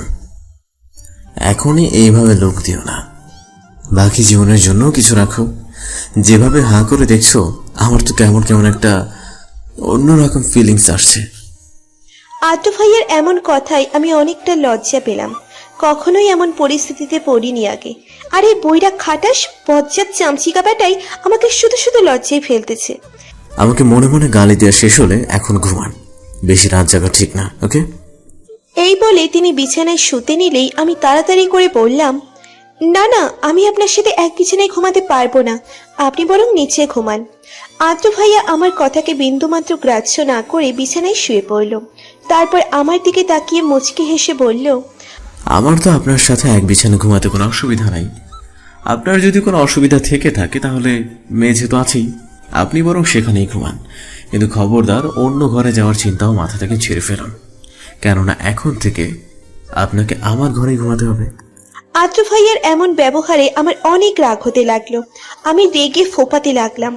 আমার এমন অবস্থা দেখে আদ্র ভাইয়া মুচকি হেসে বলল, ম্যাডাম, আপনাকে কিন্তু রাগি লোকে অনেক কিউট লাগে, আর তা দেখে আমার ফিলিংস আসতে শুরু করে। যদি ভুল করে কিছু একটা করে ফেলি, তাহলে তার জন্য আমাকে আবার দোষ দিতে যাবেন না।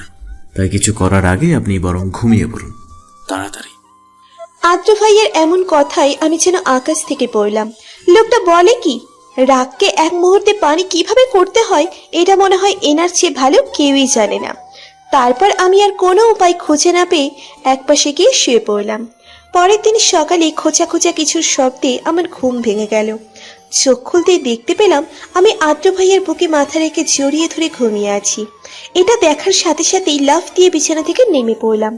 তারপর আদ্র ভাইয়াকে এখনো ঘুমাতে দেখে কিছুটা নিশ্চিন্ত হয়ে ফ্রেশ হতে চলে গেলাম। ফ্রেশ হয়ে বের হয়ে আদ্র ভাইয়াকে এখনো ঘুমাতে দেখে মনে মনে উপরওয়ালাকে ধন্যবাদ দিয়ে নিশ্চিন্ত মনে রেডি হয়ে নিচে চলে আসলাম। ভাবি, ঘুম কেমন হলো?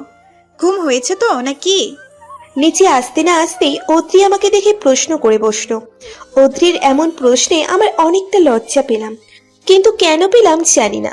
তারপরও লজ্জা প্রকাশ না করে হালকা রাগের ভঙ্গিতে বললাম, অদ্রি, এটা কিন্তু বেশি হয়ে যাচ্ছে।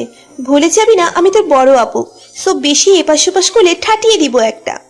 আমার কথায় অদ্রির মধ্যে তেমন কোনো ভাবান্তরই দেখতে পেলাম না, বরং সে অধীর আগ্রহ নিয়ে আবার প্রশ্ন করল, ভাবি বলো না প্লিজ, কি কি হলো তোমাদের? অদ্রির কথায় আমার আজকে সকালের কথা মনে হতে আমি অনেকটা বেশি লজ্জা পেলাম। আর মনে মনে ভাবতে লাগলাম, ইস, কি বাজে একটা পরিস্থিতির মধ্যে পড়তে হয়েছিল আমাকে। ভাগ্যিস আদ্র ভাইয়া ঘুমের মধ্যে ছিল, না হলে কি হতো আমার? আমি কিভাবে এই মুখ নিয়ে আদ্র ভাইয়ার সামনে যেতাম? আমাকে কিছু বলতে না দিয়ে অদ্রি বলে উঠল, ভাবি, কোথায় হারিয়ে গেলে? এমন মুখ লাল করে কি ভাবছো শুনি? ভাইয়ার কথা নয় তো? অদ্রির কথায় আমার ধ্যান ভাগলে আমি হালকা রাগী গলায় বললাম, অদ্রি, এবার কিন্তু বেশি হয়ে যাচ্ছে। আমি কিন্তু। আমার কথা শেষ না হতেই অদ্রি বলে উঠল, আরে রাখো তো এখন ওসব কথা, তার চেয়ে বলো কি ভাবছিলে এতক্ষণ? অদ্রির এমন কথাই আমি বুঝতে পারলাম যে আমার আজকে আর নিস্তার নেই। কেননা বিপক্ষ দল আটখাট বেঁধে মাঠে নামলেও আমি যে আজকে অস্ত্র শূন্য। হঠাৎ রান্নাঘর থেকে বড়মা বের হয়ে এসে অদ্রিকে ধমক দিয়ে বলল, অদ্রি, সকাল সকাল আমার ফার্মাকে না জ্বালালে তো হচ্ছে না, যা এখান থেকে। তারপর আমার দিকে তাকিয়ে বলল, তুই আয় তো মা, আমার কাছে এসে বসে থাক। বড়মার এই কথা শোনার সাথে সাথে অত্রির কাছ থেকে বাচ্চার আনন্দে খুশিতে আত্মহারা হয়ে বড়মার পিছনে পিছনে চলে গেলাম। আদ্র ভাইয়া ছাড়া সবাই খাবার টেবিলে বসে আছি, কেননা সাহিব এখনো ঘুমে ব্যস্ত। অত্রি তাকে ডাকতে গিয়েছিল, কিন্তু ফলাফল শূন্য, তাই তাকে ছাড়াই সবাই খেতে বসেছি। হঠাৎ আদ্র ভাইয়া এসে আমার সামনে বসে বড়মার উদ্দেশ্যে বলল, মা, ক্ষুধা লাগছে আমার, কিছু খেতে দাও আমাকে। আদ্র ভাইয়ের এমন কথায় সবাই আদ্র ভাইয়ের দিকে তাকিয়ে কিছু একটা দেখে হা হয়ে যায়। তারপর সবাই কিছু না বলেই মুচকি হেসে মাথা নিচু করে নেয়, আর অদ্রি তো জোরেই হেসে ফেলে। অদ্রিকে হাসতে দেখে আমি আদ্র ভাইয়ের দিকে তাকিয়ে দেখি ওনার গলার ঠিক একটু নিচে আমার ঠোঁটের দাগ লেগে আছে, যেটা আদ্র ভাইয়া মনে হয় খেয়াল করেনি। এটা দেখে আমার লজ্জায় মাটিতে মিশে যেতে ইচ্ছে করছিল। সবার সামনে এমন লজ্জার একটা পরিস্থিতিতে পড়তে হবে আমি কখনো ভাবতেই পারিনি। লজ্জার অস্বস্তিতে আমি মাথা নিচু করে থাকলাম। এইদিকে সবাইকে এইভাবে হাসতে দেখে আদ্র ভাইয়া অবাক হয়ে বলল, সকাল সকাল তোমাদেরকে ভূতে ধরলো নাকি? নাকি এলিয়েন দেখতে পেলে যে এভাবে কোনো কারণ ছাড়াই হাসছো? আদ্র ভাইয়ার এমন কথায় অদ্রি হেসে বলল, জি ভাইয়া, এলিয়েনই বলতে পারো, তবে তুমি এখনো দেখতে পারোনি। যদি দেখতে চাও তাহলে আয়নার সামনে গিয়ে তোমার গলার নিচের দিকে তাকাও। অদ্রির এমন কথায় আদ্র ভাইয়া মুখ হা করে তাকিয়ে রইল। তারপর উঠে গিয়ে যেই ড্রয়িং রুমের বেসিনের সামনে দাঁড়িয়েছে অমনি চিৎকার করে উঠে দৌড়ে উপরের দিকে চলে গেল। আদ্র ভাইয়ার এমন দৌড় দেখেই সবাই এবার জোরেই হেসে ফেলল। আর এইদিকে আমার তো চাই চাই অবস্থা, না পারছি কিছু বলতে আর না পারছি উঠে যেতে। লজ্জায় মাটিতে মিশে যেতে ইচ্ছে করছে, আর আদ্র ভাইয়ের উপর অনেক বেশি রাগ হচ্ছে আমাকে এমন একটা পরিস্থিতিতে ফেলার জন্য। শেষে আমি আর থাকতে না পেরে আদ্র ভাইয়ের দেখানো পথে আমি আমার ঘরের দিকে দৌড়ে চলে গেলাম। আমার এমন চলে যাওয়া দেখে বড়মা ধমক দিয়ে বলল, এই, তোমরা সবাই থামবে? মেয়েটাকে একটু শান্তি মতো খেতেও দিলা না। বিশেষ দ্রষ্টব্য, ফুপি তার বাসায় সমস্যার জন্য কালকেই চলে গেছে। বড়মার কথায় অতি অবাক হওয়ার ভান করে বলল, কই, আমরা আবার কি করলাম? সকাল সকাল ওরা একটা সার্কাস দেখালো, তাই একটু হাসলাম আর কি। অতির এমন কথাই বড়মা ধমক দিয়ে বলল, বেশি কথা শিখে গেছিস, চুপচাপ খেয়ে খাবারটা নিয়ে গিয়ে ফারুমাকে দিয়ে আসবি। এইদিকে আমি বিছানায় শুয়ে নিজেই নিজেকে গালি দিচ্ছি। আমি কিভাবে পারলাম আদ্র ভাইয়ের সাথে এমনটা করতে? তারপর হঠাৎ আলমারির দিকে নজর পড়তেই মনটা আপনা আপনি খারাপ হয়ে গেল, কেননা সেখানেই তো আছে আমার পত্রপুরুষের চিঠিগুলো, যা আজকে দেখার কিংবা পড়ার অধিকার যে আমি হারিয়ে ফেলেছি। এটা মনে হতেই আমার অনেক কান্না পাচ্ছে। কিভাবে পারবো আমি আমার ভালোবাসাকে ভুলতে? এ যে অসম্ভব। যখন থেকে ভালোবাসা কি বুঝতে পারছি তখনই পত্রপুরুষের আগমন, আর তার কিছুদিনের মধ্যেই ভালোবেসে ফেলেছিলাম সেই অনাকাঙ্ক্ষিত পত্রপুরুষকে। এতদিনের ভালোবাসা কিভাবে ভুলবো আমি? তারপর মনে হলো না, আমাকে যে ভুলতেই হবে, কেননা আমি যে এখন অন্য কারো স্ত্রী, যার সাথে জুড়ে আছে আমার পরিবারের মান সম্মান। আমার পরিবারের কথা ভেবে হলেও আমাকে যে ভুলতেই হবে।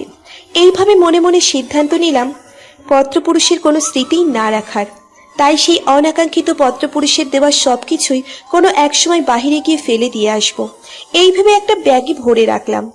ব্যাগটা যেই লুকিয়ে রাখতে যাব তখনই পিছন থেকে কারো কথাই আমার হাত থেকে পড়ে গিয়ে সবকিছু মেঝেতে ছড়িয়ে পড়ল। হঠাৎ পেছন থেকে কে যেন বলে উঠল, তুমি এখানে কি করতেছো? আর এসব কি? এত চিঠি কোথা থেকে আসলো? তুমি কি কাউকে ভালোবাসতে নাকি যে তোমাকে এই চিঠিগুলো দিয়েছে? চিঠিগুলো তাড়াতাড়ি করে ব্যাগে ভরে ফেলে পিছনে তাকিয়ে দেখি খাবার হাতে নিয়ে অত্রি দাঁড়িয়ে এই কথাগুলো বলছে। এই অসময়ে অত্রিকে দেখে আমার শরীরে অজানা ভয়ের একটা শিহরণ বয়ে যেতে লাগলো। আর ভাবতে লাগলাম, এখন কি হবে? এখন কিভাবে আমি বিষয়টাকে লুকিয়ে রাখবো? কোনোভাবেই যে সম্ভব না। আর তারপরও হাল ছেড়ে না দিয়ে একটু চেষ্টা করার জন্য রাগের ভঙ্গিতে বললাম, এইভাবে হুট করে কেউ কারো ঘরে ঢুকে? আমি জরুরি কাজ করছিলাম আর তুই এসে সব কিছুই ভেস্তে দিলি। খাবারটা টেবিলে রেখে বের হ, আমার কাজ আছে এখন। আমার এমন কথা শুনে অত্রি বলে উঠল, কি হয়েছে তোমার আপু? এভাবে কথা বলতেছো কেন? তোমার সারা শরীর দিয়ে তো ঝরঝর করে ঘাম ঝরতেছে, কোনো সমস্যা? অত্রির কথার প্রেক্ষিতে আমি তাড়াতাড়ি করে বললাম, আরে কোনো সমস্যা না, তুই যা, এখন আমার কিছু কাজ আছে, আমি পরে খেয়ে নিব। আমার কথায় অদ্রির মধ্যে চলে যাওয়ার কোনো প্রবণতাই দেখলাম না, বরং সে আরো বেশি আগ্রহী হয়ে বলল, আপু, তুমি তো জানোই আমি তোমাকে কত ভালোবাসি। বেশ কিছুদিন থেকে তোমাকে মন খারাপ করে থাকতে দেখে আমার একটুও ভালো লাগছে না। তোমার স্মরণ আছে ছোটবেলায় আমি যখন কান্না করতাম তখন তুমি আর বড় আপু মিলে কি করতে আমার সাথে? আপু তো এখন নাই, কিন্তু তুমি আমাকে কেন এত কষ্ট দিচ্ছ? তুমি জানো না তোমাদের কষ্ট আমি সহ্য করতে পারি না। তুমি কেন কষ্ট পাচ্ছ বলো আমাকে, আমিও চেষ্টা করে দেখি। প্লিজ আপু, আর চুপ করে থেকো না। অদ্রির এমন কথায় আমি কি বলবো বুঝতে পারছি না, কেননা অদ্রি যে আজকে আর না জেনে ছাড়বে না এটা আর আমার বুঝতে বাকি নেই। আমাকে চুপ থাকতে দেখে অদ্রি আবার বলে উঠল, ঠিক আছে, বলতে না চাইলে নাই, আমি নিজেই জেনে নেব। আমি তোমাকে ভালোবাসলেও তুমি তো আর আমাকে ভালোবাসো না, আমাকে একটুও আপন মনে করো না।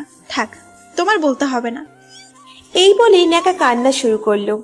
অদ্রির অবস্থা দেখে মনে মনে বললাম, ধুর, এই মেয়ে দেখছি আজকে না জেনে কিছুতেই ছাড়বে না।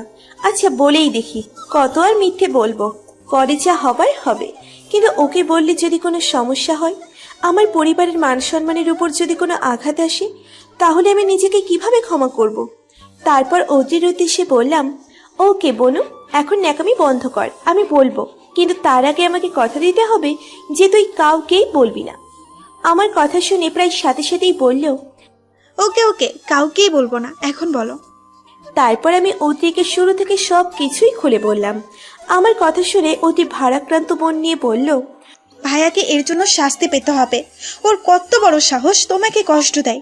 কিন্তু আপু, ভাইয়া সেদিন কেন এমনটা করলো? অদ্রির এমন কথার প্রেক্ষিতে আমি বললাম, সেটা তো আমিও বুঝতে পারছি না, তবে কালকে আদ্র ভাইয়ার কথাই আমার মনে হচ্ছে আমাদের পরিবারের সবাই অথবা কেউ না কেউ তো জানতোই যে কিছু না কিছু হবে। কিন্তু আপু, ওনারা যদি জানতোই তাহলে এত অ্যাক্টিং করলো কেন? সেটা তো আমিও বুঝতে পারছি না, কিন্তু এতটুকু বুঝতে পারছি এর পিছনে নিশ্চয়ই কোনো বড়সড় ঘাপলা আছে। আমার এমন কথাই অদ্রি কিছুক্ষণ চুপ থেকে তারপর বলে উঠল, আপু, আমি কি চিঠিগুলো দেখতে পারি? অদ্রির কথাই আমি চমকে গেলাম। তারপর রেগে বললাম, অদ্রি, এবার কিন্তু বেশি বেশি হয়ে যাচ্ছে। যেভাবেই হোক না কেন আমার এখন বিয়ে হয়ে গেছে, আমি চাইলেও এটাকে অস্বীকার করতে পারবো না, আর ভাঙতেও পারবো না। তাই আগের বিষয় টেনে এনে অযথা বাড়াবাড়ি করার কোনো দরকার নেই। সব কিছুই ভুলে থাকাই ভালো হবে, এতেই আমাদের সবার মঙ্গল। আমার কথার প্রেক্ষিতে অদ্রি বলল, আরে আপু, রেগে যাচ্ছ কেন? আমি শুধু একটা চিঠি দেখবো, আর কিচ্ছু করবো না, এমনকি পড়বও না। প্লিজ আপু, প্লিজ প্লিজ, আর না করিও না। অদ্রির এমন কথাই আমি অসহায়ভাবে বললাম, আচ্ছা ঠিক আছে। তারপর আমি একটা চিঠি অদ্রির হাতে দিলাম। চিঠি খোলার প্রায় সাথে সাথেই অদ্রি চিৎকার করে বলে উঠল, ও মাই গড, আমি যা ভেবেছি ঠিক তাই, কিন্তু এটা কিভাবে সম্ভব? অদ্রির কথার কোনো মানেই বুঝতে না পেরে আমি ওকে জিজ্ঞেস করলাম, কি হয়েছে অদ্রি, কোনো সমস্যা? অদ্রি আমার কথার কোনো জবাব না দিয়ে আমাকে বলল, আচ্ছা আপু, একটা কথা বলো তো, তুমি আদ্র ভাইয়ার হ্যান্ড রাইটিং কতদিন থেকে দেখো নাই? অদ্রির এমন কথাই আমি অবাক হয়ে ওর দিকে হা হয়ে তাকিয়ে থাকলাম। এই মেয়ে বলে কি, চিঠি দেখে আদ্র ভাইয়ের হ্যান্ড রাইটিং এর কথা জিজ্ঞেস করতেছে, পাগল হয়ে গেল নাকি? আমাকে হা হয়ে তাকিয়ে থাকতে দেখে অদ্রি বলল, আহা, বলো না কতদিন আগে দেখেছো, আমি তোমাকে একটা সারপ্রাইজ দেব। অদ্রির কথাই আমি বললাম, অনেক দিন হবে, এই প্রায় 8-10 বছর। কেন বলতো? আমার কথা শোনার সাথে সাথে অদ্রি আমাকে অবাক করে দিয়ে হন হন করে বাহিরে চলে গেল। ওর চলে যাওয়ার দিকে তাকিয়ে বিড়বিড় করে বললাম, যাব বাবা, এর আবার কি হলো? আমাকে জিজ্ঞেস করলো আর কিছু না বলেই চলে গেল। ধুর বাবা, কিচ্ছু বুঝতে পারছি না। তারপর আবার কিছুক্ষণ পর ফিরে এসে আমার হাতে একটা খাতা ধরিয়ে দিয়ে বলল, এটা দেখো। অদ্রির কথাই আমি মুখ হাঁ করে কিছুক্ষণ তাকিয়ে তারপর রেগে বললাম, এমন মজা করার মানে কি অদ্রি? আমি ভালোভাবেই দেখতে পাচ্ছি এটা তোর খাতা, তারপর এটা দেখতে বলার মানে কি? আমার ডাক দেখে অদ্রি মুচকি হেসে বলল, আহ আপু, এত রেগে যাচ্ছ কেন? আসল সারপ্রাইজ তো এখনো বাকি আছে। আসল সারপ্রাইজ পেতে চাইলে আমি যেটা করতে বলবো সেটাই করো। আচ্ছা বাবা, সরি, আর রাগ করবো না। এখন বল আমাকে কি করতে হবে? আমার এমন কথাই অদ্রি মুচকি হেসে বলল, কিছুই করতে হবে না, শুধু আমার খাতার প্রত্যেকটা পৃষ্ঠা দেখবে, তাহলে কি হবে জানো? কি হবে? আমার কথা শুনে অদ্রি মুচকি হেসে বলল, তোমার মতো এত বড় একজন মানুষের বিশাল বড় চিন্তার অবসান ঘটিয়ে দেবে আমার এই ছোট্ট খাতাটা। অদ্রির কথায় আমি আবারও ওর দিকে হাঁ করে তাকিয়ে থাকলাম। আমাকে এইভাবে তাকিয়ে থাকতে দেখে বলল, আহা, আমার দিকে এভাবে হা করে তাকিয়ে না থেকে দেখো তো। তারপর আর কি, আমি একটা একটা করে পাতা দেখতে শুরু করলাম। এভাবে বেশ কিছুক্ষণ দেখার পর হঠাৎ একটা পাতায় এসে আমার চোখ আটকে গেল। আমি অবাক হয়ে লেখাগুলোর দিকে তাকিয়ে থাকলাম, কেননা এই লেখাগুলো যে আমার খুব খুব চেনা, খুব বেশি কাছের কারো লেখা। আমি নিশ্চিত যে এগুলোই সেই পত্রপুরুষের লেখা। এটা দেখে আমার মুখ থেকে আপনা আপনি বেরিয়ে আসলো, এটা কিভাবে সম্ভব?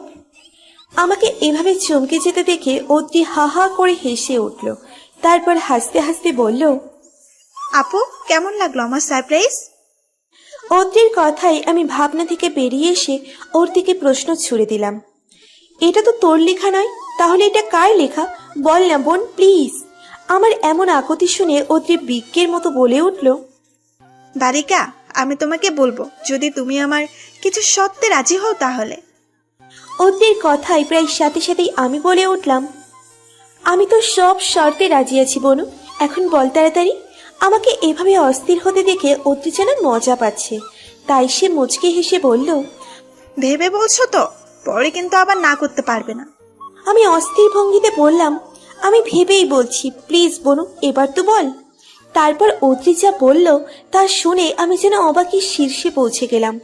অদ্রি যার নাম বলল তিনি হলেন। কি রে ফারুক, এভাবে লাফাচ্ছিস কেন? কালকেই না তোর বিয়ে হলো, আর বিয়ের পর দিনই এমন পাগলের মতো লাফাচ্ছিস? একটু তো লজ্জা কর মা। যতই নিজেদের মধ্যে বিয়ে হোক না কেন, বিয়ে তো বিয়েই। আমাকে এইভাবে লাফানো দেখে মা বলল, মায়ের কথার প্রেক্ষিতে বড় মা মাকে বলল, আহা, ওকে এভাবে বকছিস কেন? এটা তো ওরই বাড়ি, আর আমার ফারুমাকে এইভাবে হাসি খুশি থাকতে দেখতেই ভালো লাগে, তাই ওর যা ইচ্ছা করুক না। তারপর আমার দিকে তাকিয়ে বলল, বলতো মা, কি হয়েছে যে তুই লাফাচ্ছিস? বড় মার কথাই আমি বললাম, আসলে বড় মা, আদ্র ভাইয়া, না না কিছু না, তোমাদের বলা যাবে না। এই বলে সেখান থেকে দৌড়ে চলে আসলাম, আর এসেই বড় বাবার সামনে পড়লাম। আমাকে এইভাবে দৌড়াতে দেখে বড় বাবা বলল, কি হয়েছে আমার ফার্মার? এভাবে দৌড়াচ্ছ কেন? বড় বাবার কথা শুনে আমি দৌড়ে গিয়ে বড় বাবাকে জড়িয়ে ধরে ওনার পাশে বসে পড়লাম। আমাকে এমন করতে দেখে বড় বাবা বলল, কি হয়েছে আমার ফার্মার? আজকে তো খুশি যে, খুশির সংবাদ আমাকেও একটু বলো, আমিও শুনি। বড় বাবার এমন কথাই আমি বললাম, না না, তোমাকে এটা বলা যাবে না। জানো বড় বাবা, অতি আমাকে আজকে অনেক বড় একটা খুশির সংবাদ দিয়েছে, তাই আমার অনেক আনন্দ লাগতেছে। তাই আমি সিদ্ধান্ত নিয়েছি যে অতিকে আজকে শপিং করিয়ে দিব আর ঘুরতে নিয়ে যাব। প্লিজ বড় বাবা, না করিও না। আমার কথা শুনে বড় বাবা বলল, আমার ফার্মা যেহেতু বলেছেন, আমি না করি কিভাবে? তবে মা, তোমাদের একা যেতে দিব না, বুঝতেই তো পারছিস দিনকার ভালো নয়, তাই তোদের সাথে আদ্র যাবে। বড় বাবার কথাই মনে মনে অনেক খুশি হলেও বাইরে সেটা প্রকাশ না করে বললাম, না না বড় বাবা, ওনাকে কেন যেতে হবে, আমরাই পারবো তো। আমার এমন কথা শুনে বড় বাবা বলল, আমি জানি তো তোরা পারবি, কিন্তু মা, দিনকাল যে ভালো না, তাই তোদের সেফটির জন্য আদ্রকে যেতে বললাম। তোদের কিছু হলে আমাদের কি হবে? বড় বাবার কথাই আমি বললাম, ঠিক আছে বড় বাবা। অনেক উড়েছ বালিকা, এখন মাটিতে পা রাখো, কেননা এখন তোমার ওড়ার সময় শেষ হয়েছে, আর চোখের জলে নাকের জলে হওয়ার সময় এসেছে। বড় বাবার কাছ থেকে এসে আমি অদ্রির পাশে বসতে না বসতেই অদ্রি বলে উঠল। অদ্রির এমন কথায় আমি চমকে গেলাম, এখন আবার কি এমন সারপ্রাইজ দিবে? তারপর আমি অদ্রির উদ্দেশ্যে বললাম, এটা কেমন ব্যবহার অদ্রি, এভাবে ভয় দেখানোর মানে কি? আমার কথা শুনে অদ্রি অবাক হওয়ার ভঙ্গিতে বলল, হ্যাঁ মা, ভয় দেখালাম আবার কখন? আমি তো সত্যিটাই বললাম। অদ্রির কথা শুনে আমি ওর দিকে প্রশ্ন ছুড়ে দিলাম, এটা সত্যি? তাহলে এখন আমার অবস্থা কেন চোখের ছলে নাকের ছলে হবে? আমার কথা শুনে অতি মুচকে হেসে বলল, আমি করব তাই কেন? তুমি কি তখনকার সত্যের কথা ভুলে গিয়েছো নাকি ম্যাডাম?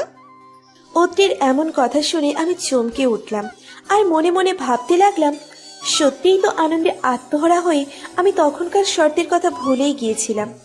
এখন আমার কি হবে? তারপর অদ্রির উদ্দেশ্যে বললাম, তখন শর্তের বিষয়টা বাদ দিলে হয় না বনু? আজকে আমি তোকে শপিং এ নিয়ে যাব, আবার ঘুরতে নিয়ে যাব এখন। ঘুষ দিতে চাচ্ছ আমাকে? কিন্তু বালিকা, একটা কথা মনে রাখো, এই অত্রি আপনার কাছ থেকে কোনো ঘুষ নেবে না। আরে ঘুষ বলছিস কেন? তুই আমাকে একটা খুশির সংবাদ দিয়েছিস, তাই আমার পক্ষ থেকে এটা তোর জন্য উপহার। আমার কথা শুনে অতি বলল, তাহলে নেওয়া যায়, কিন্তু তারপরেও সত্য বাদ দেওয়া যাবে না। কিন্তু তুমি যেহেতু আমাকে উপহার দিচ্ছ, তাই একটু ছাড় দিতে পারি, যাতে তোমার চোখের জলে নাকের জলের অবস্থা না হয়। কিন্তু তাতেও একটা টুইস্ট আছে। অতির এমন কথা শুনে আমি অসহায় ফেস করে বললাম, কি সেটা বল শুনি। আমার এমন ফেস দেখে অতি মুচকে হেসে বলল, ও মা, এখনই এমন কান্না করতেছো কেন? তোমার এমন মুখ দেখে আমার মায়া হচ্ছে, তাই তোমার জন্য কোনো শর্ত রাখলাম না, জাস্ট অল্প একটু ছাড়া, আর পুরো শর্তটাই রাখলাম তোমাদের ভালোবাসার উপর। অতির এমন কথাই আমি চমকে গেলাম। কি বলে এই মেয়ে? মাথা ঠিক আছে তো? ভালোবাসার উপর আবার কোনো শর্ত দেওয়া যায় নাকি? আমাকে এইভাবে হা করে তাকিয়ে থাকতে দেখে অতি মুচকি হেসে বলল, এখন শর্তগুলো বলতেছি, ভালো করে শোনো। তোমাকে আমার সব কথা মতো অন্য কারোর সাথে ভালোবাসার অভিনয় করতে হবে, আর সেটাও আবার তোমার স্বামীর সামনে। এটা দেখে যদি আদ্র ভাইয়া আজকে তোমাকে তার ভালোবাসার কথা জানায়, তাহলে তোমায় সবকিছুই মাপ। অতির কথা শুনে আমি অসহায় ভঙ্গিতে বললাম, আচ্ছা ঠিক আছে, আমি তোর শর্তে রাজি, কিন্তু কখন অভিনয় করতে হবে? আমার কথা শুনে অতি বলল, আজকে কোথায় নিয়ে যাবে বললে না? আজকেই তাহলে করলেই হবে। শুধু টুইস্ট আনার জন্য কোনোভাবে আদ্র ভাইয়ের কানে কথাটা বললেই কাজ হয়ে যাবে, বাকিটা। এটা বলে মনে মনে ভাবতে লাগলো, কি ভেবেছিলে আপু? আমি তোমাকে কষ্ট দিব? কখনোই না। তোমাকে আর এইভাবে দেখতে ভালো লাগছে না, তাই তো তোমার ভালোর জন্যই এমন কিছুর ব্যবস্থা করলাম, যাতে আদ্র ভাইয়ের সাথে তুমি খুব তাড়াতাড়ি স্বাভাবিক হতে পারো। গাড়িতে বসে শপিং মলের দিকে যাচ্ছি আমরা, মানে হলো আমি, আদ্র ভাইয়া আর অতি। হঠাৎ অতি বলে উঠল, ভাইয়া গাড়ি থামাও, আমরা নামবো। অত্রির কথা শুনে আদ্র ভাইয়া অত্রির উদ্দেশ্যে বলে উঠল, এইখানে নামবি মানে কি অত্রি? আর শপিং মল তো এখনো অনেক দূর, আর এইখানে পার্কের সামনে নামার কারণ কি? ফারুয়াপুর একজন স্পেশাল মানুষের সাথে দেখা করতে যাবো আমরা, কিন্তু খবরদার তুমি আসবে না, আমরা কিছুক্ষণ পর আসবো। অত্রির কথা শুনে আদ্র ভাইয়া বলল, আমি যাব না কেন? বাবা তোমাদের সবসময় খেয়াল রাখতে বলেছে। তোমার এখন আসতে হবে না, এইটুকু সময় আমরা আমাদের খেয়াল রাখতে পারবো। আর তাছাড়া আকাশ ভাইয়া তো আছেই ওইখানে। অত্রির কথায় আদ্র ভাইয়া রেগে বলল। এই আকাশটা আবার কে? আদ্র ভাইয়ার রাগ দেখে অত্রিও সমান তালে রাগ দেখিয়ে বলল, আপুর বয়ফ্রেন্ডের সাথে দেখা করতে যাচ্ছি, এবার হইছে? আর কোনো কথা না, আমাদের দেরি হয়ে যাচ্ছে, আমরা গেলাম। আর খবরদার আমাদের পেছনে আসবে না। এই বলে অত্রি আমাকে টেনে নিয়ে হন হন করে হাঁটতে লাগলো। আর এইদিকে আদ্র কি বলবে বুঝতে না পেরে ওদের দিকে হাঁ করে তাকিয়ে রইল। তারপর যখন অত্রির কথার মানে বুঝতে পারলো, তখন তাড়াহুড়ো করে গাড়ি থেকে বের হয়ে লুকিয়ে লুকিয়ে অত্রিদের পিছু করতে শুরু করলো। বেশ কিছুক্ষণ হাঁটার পর অত্রি বলে উঠল, আপু কাজ হয়ে গেছে, আদ্র ভাই আমাদের পিছু নিয়েছে, এখন তোমার অভিনয়ের পালা। তুমি শুধু ভালোভাবে অভিনয় করে যাবে, বাকিটা আমি সামলে নেব। আর সাবধান, আমি যেভাবে করতে বলেছি সেভাবেই করবে। বেশি মাতব্বরি দেখে অন্য কিছু করতে যেও না, তাহলে হিতে বিপরীত হয়ে যেতে পারে। আকাশ ভাইয়ার সামনে দাঁড়িয়ে আছি, উনি বিভিন্ন বিষয় নিয়ে টুকটাক কথা বলতেছে। তারপর যেই প্ল্যান অনুযায়ী প্রপোজ করতে যাবে, তখনই আদ্র ভাইয়া এসে, তোর সাহস তো কম না? তুই আমার ভালোবাসা, এ আদ্র মেহবুবের ভালোবাসার মানুষকে প্রপোজ করতে চাস? তোকে তো আমি। এই কথা বলে আকাশ ভাইয়াকে মারতে নিলেই অত্রি চিৎকার করে ওঠে। অত্রির চিৎকার শুনে আদ্র ভাইয়া অত্রির দিকে তাকিয়ে দেখে অত্রি ক্যামেরা নিয়ে এসব ভিডিও করতেছে। এটা দেখে উনি রাগে গজগজ করতে করতে অত্রির দিকে তাকিয়ে গর্জে উঠে বলতে থাকে, তোর কি কোনো কমন সেন্স নাই? এখানে কেউ তোর ভাই আর স্ত্রীকে ভালোবাসার কথা বলতেছে, আর তুই সেটা নির্লজ্জের মতো ভিডিও করছিস। আদ্র ভাইয়ের এমন রাগী গলার ধমক শুনেও কিছু হয় নাই এমন একটা ভাব নিয়ে অত্রি বলে উঠল, তো কি হয়েছে? মারু আফু আমার ভাবি হওয়ার আগ থেকে আমার বোন, আর আমি আপুকে অনেক ভালোবাসি। তুমি তো আপুর সাথে এক প্রকার জোর করে বিয়ে করেছ, যেখানে না আছে কোনো ভালোবাসা, না আছে কোনো কিছু। তাহলে আপু কেন তোমার সাথে থাকবে? কেন তোমার সাথে সারা জীবন কষ্টে কাটাবে? তার চেয়ে আপুকে ভালোবাসে তার সাথে থাকাটা কি বেটার নয়? আর আপুর ভালোর জন্য এটা করা তো আমার নৈতিক দায়িত্ব। আমিও তো ফারুকে ভালোবাসি, শুধু ভালোবাসি না, অনেক বেশি ভালোবাসি। আর তাছাড়াও ফারু আমার স্ত্রী। স্ত্রী তো কি হয়েছে, এখন স্ত্রী আছে, কিন্তু সারা জীবন যে থাকতে হবে তার কি মানে? যেখানে ভালোবাসা নেই, আছে শুধু প্রতারণা, সেখানে থাকা যে না থাকাই বেটার। না না, আমি ফারুক অনেক বেশি ভালোবাসি। ইভেন যখন থেকে বুঝতে শিখেছি তখন থেকেই ভালোবাসি। প্লিজ ফারু, আমাকে এত বড় শাস্তি দিও না। আমি সত্যি তোমাকে অনেক ভালোবাসি। আদ্র ভাইয়ার এইসব কথাই আমার মনের মধ্যে অদ্ভুত একটা শিহরণ বয়ে যেতে লাগলো। আষাঢ়ের বৃষ্টির পর পরিবেশটা যেমন শান্ত হয়, ঠিক তেমনি এতদিনের দুঃখ, কষ্ট, বেদনা সবকিছু মুছে গিয়ে যেন পরিপূর্ণ শান্তি বিরাজ করতেছে। নিজেকে অনেকটা হালকা লাগতেছে। আমার মুখ দিয়ে কোনো কথাই বের হচ্ছে না। আসলেই এতটা সুখ কি আমার প্রাপ্য ছিল? আসলে কি আমি আমার পত্রপুরুষ, আমার ভালোবাসাকে পাবো? নানা প্রশ্ন মনের ভিতর মাথা চারা দিয়ে উঠতে লাগলো। আমি কিছু বলার আগেই অদ্রি বলে উঠল, শুধু ভালোবাসি ভালোবাসি বললে তো হবে না ভাইয়া, হয় তোমাকে এখন প্রপোজ করতে হবে, না হলে বুঝতেই তো পারতেছ। অদ্রি কথা শেষ হতে না হতেই আদ্র ভাইয়া তাড়াতাড়ি করে বলল, না না, তার আর দরকার নেই, আমি রাজি আছি। সেটা তো ঠিকই আছে, কিন্তু আরো একটা কথা মনে রাখবে, যদি তোমার প্রপোজ আপুর পছন্দ না হয় তাহলে তুমি রিজেক্ট। কথাটা ভালো করে মাথায় রাখবে। অদ্রি ভাইয়াকে ছটফট করতে দেখে মজা করে বলল। অদ্রির কথায় আদ্র ভাইয়ার চোখে মুখে একটা চিন্তার ছাপ ফুটে উঠল। আচ্ছা, কতটা ভালোবাসলে একটা মানুষ ভালোবাসার জন্য এতটা অবুঝ হতে পারে? আসলে কি আদ্র ভাইয়া আমাকে এতটা ভালোবাসে? আদ্র ভাইয়া দৌড়ে গিয়ে কোথা থেকে যেন ফুল নিয়ে এসে হাঁটু গেড়ে বসে আমার দিকে ফুল এগিয়ে দিয়ে বলতে শুরু করলো, আমি এমন একটা তুমি চাই যেখানে বুঝে নেবে আমার নীরবতার ভাষা, অব্যক্ত আক্ষেপ। আমি এমন একটা তুমি চাই যেখানে শুধু আমার জন্য, অন্য কারোর জন্য নয়। যে কিনা এই অবেলায় ফিরে আসুক মেঘের কোলে, বৃষ্টির ফোঁটার শীতলতায়। যে কিনা কল্পনার রঙগুলো বাস্তবে এঁকে দিবে তার তীব্র মমতায়। আমি এমন একটা তুমি চাই যে আমাকে নতুন করে আবিষ্কার করবে, একটু একটু করে ভালোবাসবে, বৃষ্টির ফোঁটা হয়ে ছুঁয়ে যাবে আমায় প্রেম আলাপে, বসন্তের রং দিয়ে সাজাবে আমায় নতুন করে।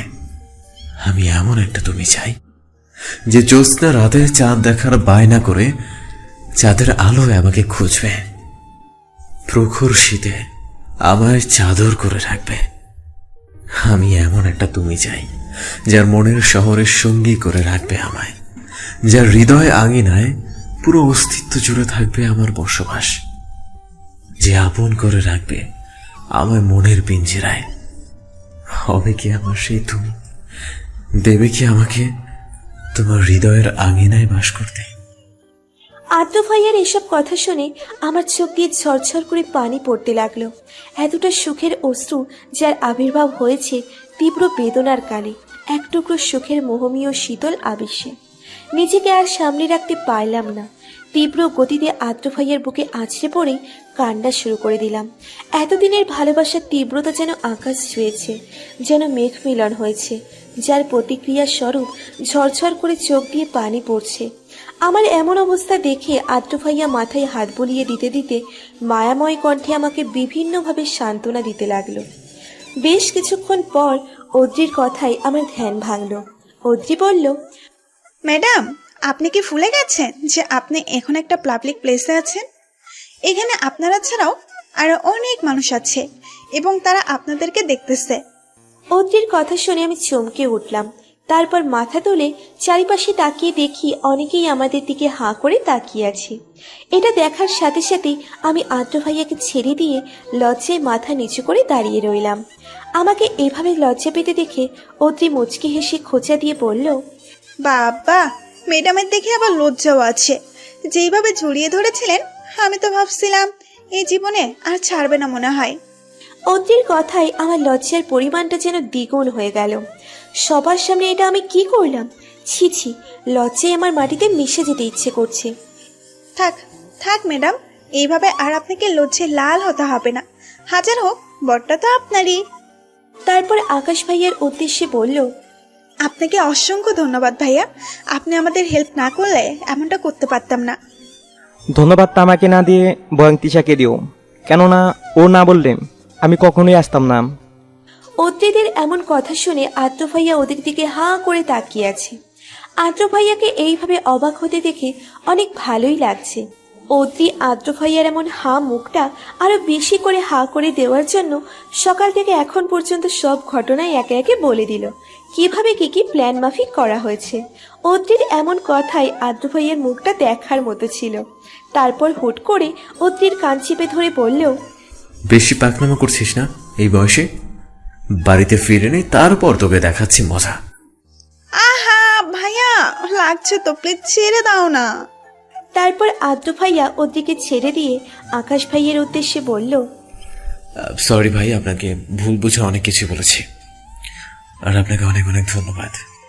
ইটস ওকে ভাই, আর ভাইয়া কিন্তু আপনাকে অনেক ভালোবাসে, কখনো ওকে কষ্ট দিবেন না। তিশা আর আমার বিয়ে আগামী মাসে, আপনারা কিন্তু অবশ্যই আসবেন, আসতে ভুলবেন না যেন। সে আর বলতে। তারপর আকাশ ভাইয়াকে সাথে নিয়ে বিভিন্ন জায়গায় ঘোরাফেরা করলাম। চারিদিকে রাতের কুচকুচে অন্ধকার বিরাজ করছে, আকাশে হালকা হালকা মেঘ উড়ে বেড়াচ্ছে, আর মেঘের আড়াল থেকে চাঁদ মাঝে মাঝে উঁকি দিয়ে তার অস্তিত্ব জানান দিচ্ছে।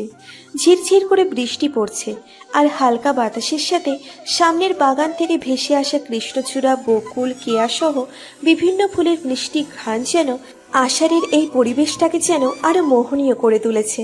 আমি আদ্র ভাইয়ের বুকে মাথা রেখে চোখ বুজে আছি, আর উনি আলতো করে আমার মাথায় হাত বুলিয়ে দিচ্ছিলেন। এমন এক পরিস্থিতিতেও আমার চুপচাপ থাকতে ভালো লাগছিল না, তাই মুখটা বাংলার পাঁচের মতো করে বললাম, আচ্ছা সেদিন আপনি আমার সাথে কেন এমনটা করেছেন?